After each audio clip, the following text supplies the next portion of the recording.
La déclaration de Potsdam a appelé à la reddition de toutes les forces armées japonaises. Elle est l'offre du président américain Harry Truman, du premier ministre britannique Winston Churchill et du président du gouvernement nationaliste de la Chine, Chiang Kai-shek, le 26 juillet 1945. Le document souligne les termes de la reddition du Japon, comme il en a été décidé au cours de la conférence de Potsdam. Il lance un ultimatum disant que si le Japon ne se rendait pas immédiatement, il subirait des destructions immédiates et profondes. De nombreux pays commémorent encore la signature de ce document et procèdent à des commémorations pour rappeler au peuple son importance.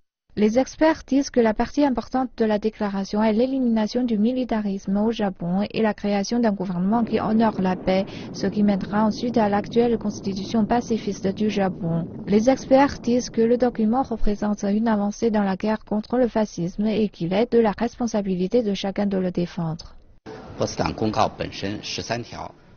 La proclamation de Potsdam est la base légale de la construction de la paix en Asie de l'Est. Elle se conforme complètement à la Charte des Nations Unies. Nous disons particulièrement que cette proclamation permettait à cette époque de forcer le Japon à adopter un développement pacifique. Il est important non seulement pour la paix et la stabilité dans la région, mais aussi pour le monde entier.